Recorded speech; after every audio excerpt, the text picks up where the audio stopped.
Bapak Ibu yang dirahmati Allah, maka Zionis Yahudi mereka menyaksikan arti penting Masjidil Aqsa bagi peradaban manusia, arti penting Palestina bagi dunia. Maka mereka mengatakan, maka tidak ada artinya, there is not mean with for the world without Yerusalem.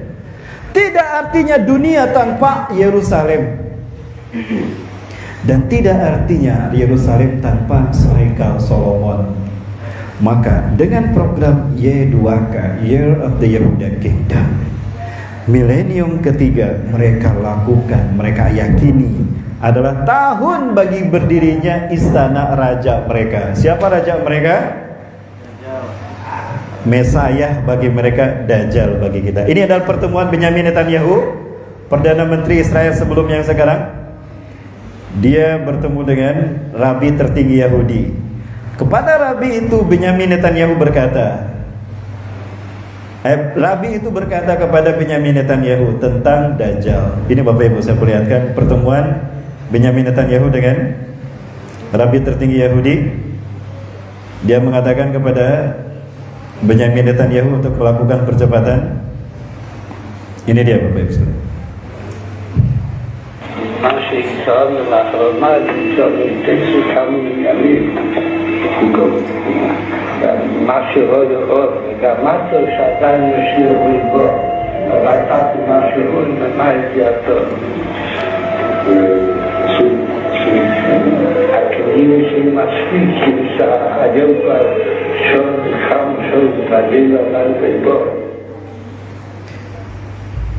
Bangsa Yahudi hari ini sedang bergembira.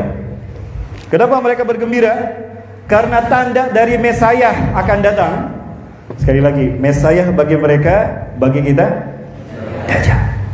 Ciri-ciri Mesayah raja mereka akan datang apabila nanti suatu hari lahir seekor sapi jantan yang berwarna merah semuanya. Kalau dulu di zaman Nabi Musa sapi betina berwarna kuning, keyakinan mereka nanti apabila lahir seekor sapi jantan merah semuanya, tidak ada cacat di dalam tubuhnya, itulah pertanda Mesayah akan datang. Itu keyakinan mereka, bukan keyakinan kita. Hari ini sapinya sudah lahir Bapak Ibu. Ini sapinya nih, saya perlihatkan pada Bapak Ibu. For years we've been waiting for a perfect red heifer, a paraduma. You know, people think that finding a real red heifer is impossible, but the truth is there are thousands of red cows throughout the world. Nah ini sapinya. Maka peneliti di seluruh dunia, ahli hewan didatangkan. Teliti ini sapi, ada cacat tidak? Diteliti seluruh tubuhnya, terutama kakinya. Ternyata sapi ini normal, sehat. Maka mereka bersuka cita karena raja mereka akan segera datang untuk memimpin Yahudi menguasai dunia, to take over the world and to create one government in the world, in the new frame, the new world order, tatanan dunia baru, sekarang disebut the new normal. Pandemi ini bagian dari konspirasi mereka. Allahu Akbar. Maka jangan heran kami terhalang memasuki Masjidil Aqsa karena Yahudi bergembira. Berbondong-bondong mereka masuk ke Masjidil Aqsa. Padahal ini adalah kiblat kita yang pertama. Haram mereka memasukinya.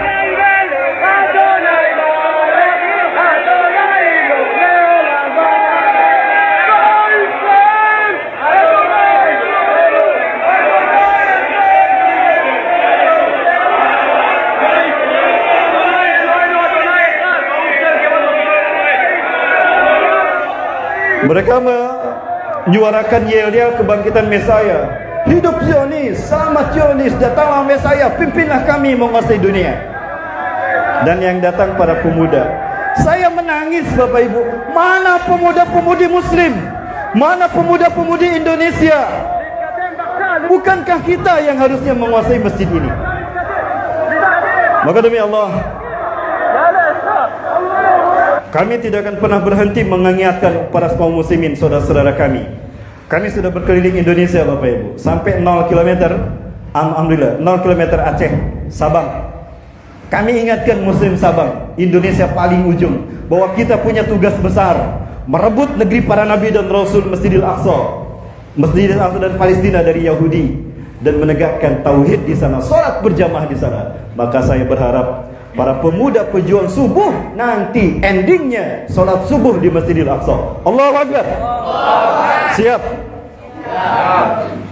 Kenapa demikian Bapak Ibu? Zionis Yahudi sudah yakin raja mereka sebentar lagi datang. Sapi yang mereka tunggu-tunggu sudah ada. Artinya mereka akan segera menghancurkan kiblat kita yang pertama ini dengan proyek mereka Year of the Jesus Kingdom atau Yehuda Kingdom bagi orang Yahudi.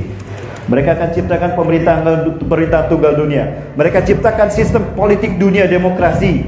Mereka ciptakan shadow government, negara yang ada di dunia harus menjadi bagian dari negara Yahudi, bertentangan dengan agenda Yahudi. Habis tuh negara. Lihat Mesir, Muhammad Mursi ditumbangkan. Lihat Libya, Muammar Gaddafi ditumbangkan. Lihat lagi bagaimana Sudan, semua negara-negara lain, Tunisia, bahkan Suriah dibikin goncang. Dan tidak menutup kemungkinan Indonesia sekarang sedang mereka goncangkan, hancurkan. Umat Islam dan para ulamanya mereka penjara. Kita dibikin sibuk dengan PPKM, sementara kita lupa kiblat kita yang pertama akan mereka hancurkan. Ini Palestina dari tahun ke tahun. Palestina tahun 1946 semuanya umat Islam. Warna putih ini Yahudi. Bapak Ibu bisa hitung berapa persen orang Yahudi tahun 46. Palestina tahun 46 merdeka, aman, tidak ada pembantaian. 1947 PBB membagi dua Palestina. 54% bagi Israel, 46% saja bagi Muslim Palestina. Maka lihat umat Islam Palestina, lama-lama habis umat Islam Palestina, termasuk bangsa kita.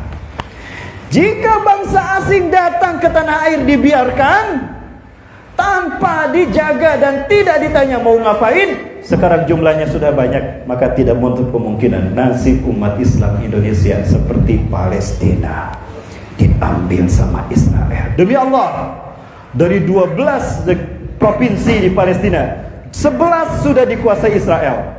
Tinggal satu yang belum Israel kuasai, Gaza. Kenapa Gaza Allah jaga? Allah sisakan nanti untuk orang-orang terbaik di akhir zaman untuk kembali merebut Palestina semuanya. Tahukah kita Bapak Ibu, para penghafal Quran yang kita biayai, mereka mimpi bertemu Rasulullah. Di dalam mimpi itu Rasulullah bersabda tentang Indonesia. Betulkah Rasul bersabda tentang Indonesia dalam mimpi para penghafal Quran? Nanti setelah yang satu ini, jangan kemana-mana, tetap bersama saya setelah yang satu ini. Maka Palestina yang mereka kuasai, karena Palestina jantung dunia, heartland of the world. Maka mereka kuasai Masjidil Aqsa. Mereka akan hancurkan Masjidil Aqsa ini. Demi Allah, saya melihat sendiri bagaimana mereka menggoli terowongan, membuat terowongan di bawah Masjidil Aqsa. Hari ini tidak kurang ada 300 terowongan kecil yang dibuat oleh mereka. Tujuannya apa? Menghancurkan kiblat kita yang pertama. Jika ada gempa 5 skala Richter, hancur Masjidil Aqsa kita, maka akan mereka bangun Haikal Solomon, Istana Dajjal. Inilah Istana Dajjal yang mereka persiapkan. Jika ini berdiri, artinya kalahlah umat Islam, kalah para nabi dan rasul, menanglah iblis dan Dajjal. Demi Allah, selama kami umat Islam masih hidup, haram bagi kami membiarkan Masjidil Aqsa hancur di tangan Yahudi. Betul? Allahu Akbar.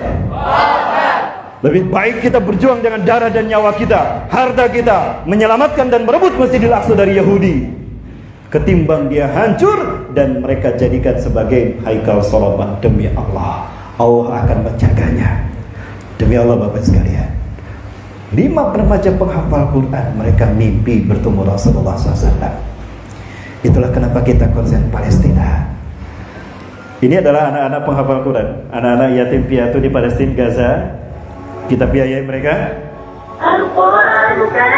Bapak Ibu, dana yang Bapak Ibu sumbangkan pada kami, sebagian kami berikan bantu membiayai mereka.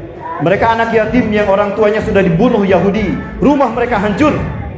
Maka kita berikan bantuan makanan, minuman, logistik, apa yang kalian butuhkan. Kami butuh makanan, minuman, kita kirim. Kita bikin settle agar mereka bisa tinggal. Kita bikin pondok yatim piatu di sana. Insya Allah kami terus lakukan ini. Karena untuk menunggu, memberikan, menjaga Palestina untuk kami datang nanti membebaskan Masjidil Aqsa dan Palestina. Alhamdulillah ini adalah saya Abu Royan. Beliau yang membantu dan menerima kami untuk menerima bantuan ini, Bapak Ibu. Bapak Ibu yang dirahmati Allah Subhanahu wa taala. Inilah proyek Mapaburan dan alhamdulillah sekarang sudah ada 14 beberapa minggu ke belakang sudah ada 14 orang yang sudah khatam 30 juz. Mereka sekali duduk sampai keluar dari masjid 30 juz sehari. Satu persatu selama 14 hari 2 minggu. Mereka kita muliakan, kita kasih hadiah, kita berikan kebutuhan mereka, dana beasiswa untuk kuliah, apakah ke Madinah, apakah ke Sudan, ke Libya, kita biayai insyaallah. Mohon doanya Bapak Ibu sekalian. Dan kita jadikan mereka ulama yang siap melahirkan para mujahid untuk menunggu hadirnya merah putih membebaskan Palestina. Allahu Akbar. Bapak Ibu dirahmati Allah Subhanahu wa taala. Ini adalah cita-cita kami. Berjuang kami berakhir di Palestina. Karena Rasulullah SAW bersabda, sebaik-baik manusia nanti di akhir zaman, inna min khiyari ahli al-ardi yawmaidin alladzina yuhajiruna ila biladi hijrati Ibrahim. Sesungguhnya sebaik-baik manusia imannya di muka bumi di akhir zaman nanti adalah mereka yang berjihad, berjuang dan berhijrah ke bumi para nabi dan rasul, Syam, Palestina dan Suriah. Insyaallah kita akan wujudkan itu. Dan tidak lama lagi nampaknya perjuangan itu akan kita mulai. Karena ciri perjuangan itu akan dimulai adalah hadirnya pemimpin umat manusia dunia yang akan menjadikan Islam tegak di seluruh dunia, Imam Mahdi. Yakin Imam Mahdi akan datang? Dan ciri Imam Mahdi, wa min asrati min huduri al-Mahdi muni'an nasu ayyahujal bait aw ya'tamira ilaih. Ciri Imam Mahdi akan datang apabila manusia terhalang melaksanakan ibadah haji dan umrah. Pertama saya membaca nas ini saya tidak paham. Hari ini kita paham kenapa manusia terhalang melaksanakan haji dan umrah. Apa penyebabnya? Pandemi COVID-19. Insyaallah berarti tidak lama lagi Imam Mahdi akan datang memimpin umat Islam merebut bumi para nabi, termasuk merebut Masjidil Aqsa dan Palestina. Allahu Akbar. La ilaha illallah. Muhammadur Rasulullah. Siri-siri Palestina, siri-siri ya Al-Quds, siri-siri ya Aqsa, biruh, bidam, nafdika ya Aqsa. Ngerti Bapak Ibu? Nanti kita bahas. Bapak Ibu yang dirahmati Allah. Namun apa yang terjadi? Terakhir Bapak Ibu, tetap bertahan. Hari ini masjid kita akan dihancurkan. Ini saksinya. Sebentar lagi masjid ini akan hancur dan kita akan kehilangan kiblat kita yang pertama. Kita dibikin sibuk dengan urusan corona, urusan covid, sementara kita lupa kiblat kita yang pertama akan mereka hancurkan. Ini Masjidil Aqsa. Yang ada di dalam garis merah itu adalah Masjidil Aqsa. Seluas 14,4 hektar, 144.000 meter persegi. Tadi sudah saya sampaikan ada 5 masjid di dalamnya. Ada Masjid Al-Maqdara, Masjid Qibli, Masjid Buraq, Mawani, dan Al-Aqsa. Tingginya 50 meter. Ariel Sharon pernah datang ke Masjidil Aqsa. Dia masuk ke Masjid Qibli tanpa buka sepatu. Dia injak karpet tempat kita sujud menyembah Allah. Maka marah kaum muslimin. Terjadilah intifadah. Intifadah artinya aksi melempar batu. Karena tidak ada batu, sepatu yang dilemparkan kepada Ariel Sharon. Beberapa pemuda ditangkap dan digilas dengan tank baja. Ini kebiadaban Ariel Sharon. 8 tahun dia hidup, tidak mati pun tidak. Allah timpakan azab kepada Ariel Sharon dan sekarang dia sudah disiksa di dalam kubur. Dan inilah nasib Masjidil Aqsa kiblat kita yang pertama di bulan Ramadan. Hanya umat Islam Palestina yang berusia 50 tahun ke atas yang boleh sholat di dalamnya. Para pemuda Palestina tidak bisa masuk ke sana. Kita bisa masuk karena kita orang asing, tapi pemuda Palestina tidak bisa. Untuk sholat Jumat di bulan Ramadan saja mereka harus berhadapan dengan Yahudi. Kita baru 1,5 tahun di lockdown, mereka sudah berpuluh-puluh tahun sejak 1948 tidak bisa sholat di Masjidil Aqsa. Bapak Ibu, makan taraweh pun itu di luar Masjidil Aqsa, di jalan-jalan. Itu pun dibatasi hanya sekian menit, hanya 1 jam. Selepas itu diusir, dipukul hingga berdarah-darah. Dan inilah nasib saudara kita, Muslim Palestina. Allahumma wa man arada bil Islam wal muslimin bisu'in fa ashghilhu fi nafsihi wa rudd kaydahu fi nahrihi waj'al tadbirahu tadmiran alayhi.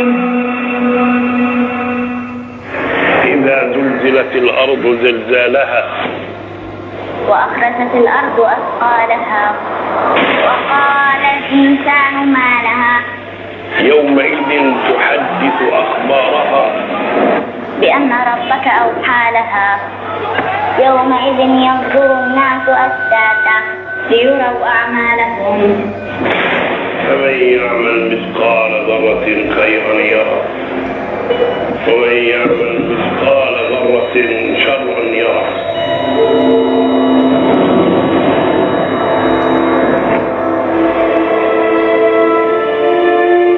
Inilah paket-paket Ramadan yang diberikan Israel untuk saudara-saudara kita di Gaza, Bapak.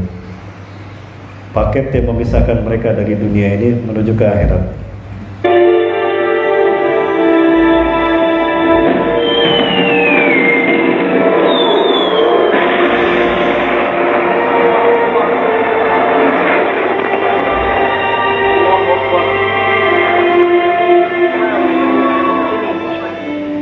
Bila waktu telah berakhir,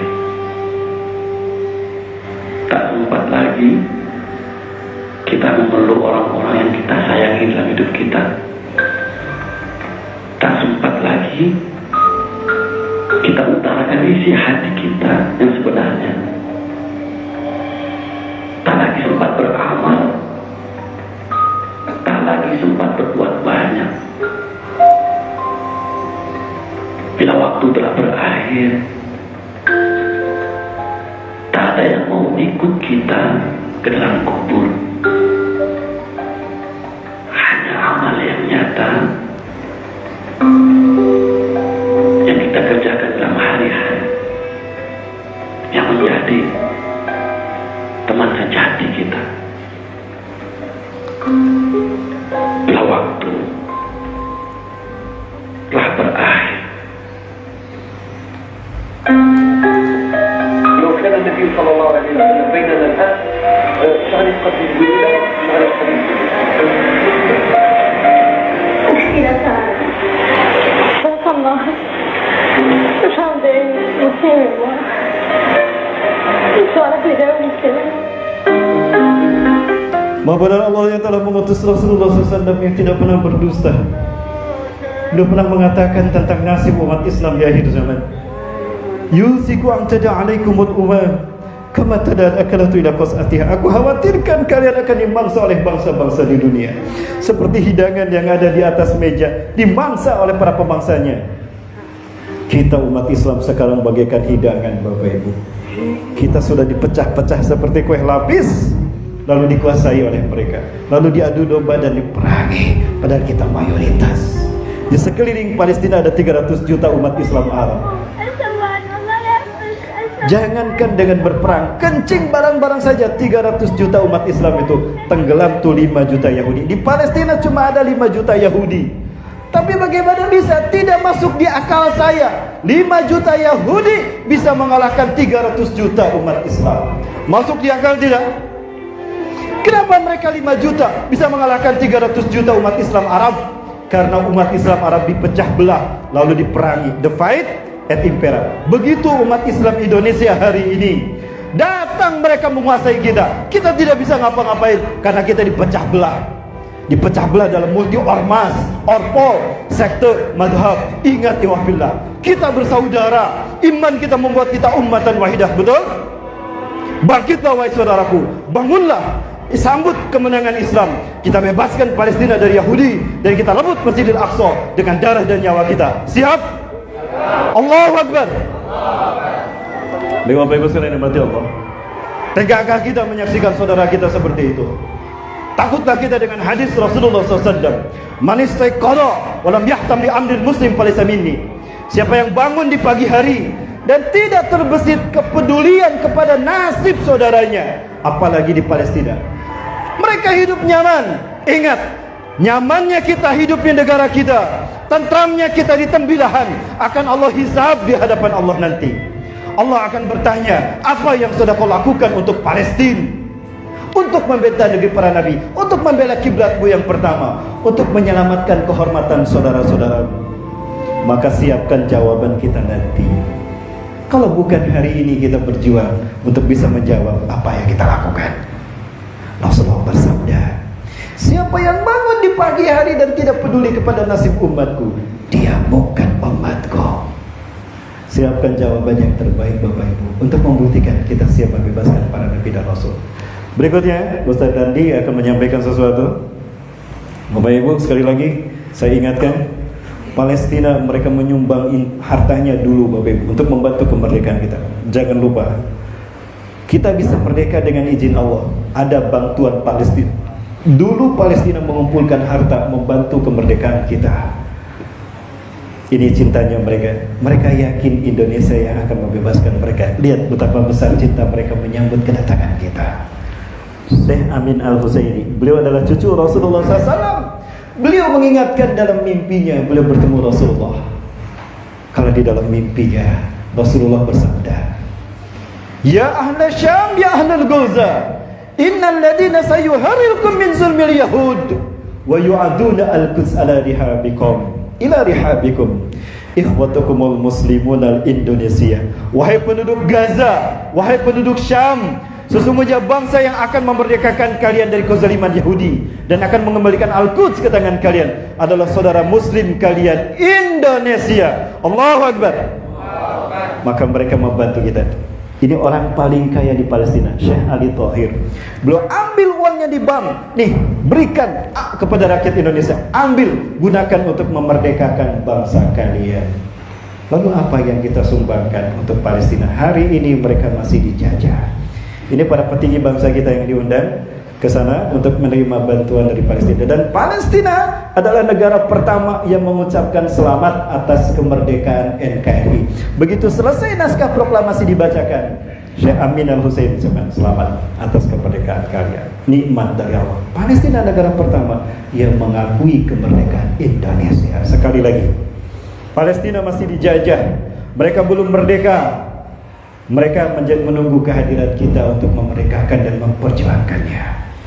Insya Allah penderitaan mereka akan segera berakhir dengan kemenangan yang akan kita sambut tidak lama lagi. Yakin? Allahu Akbar.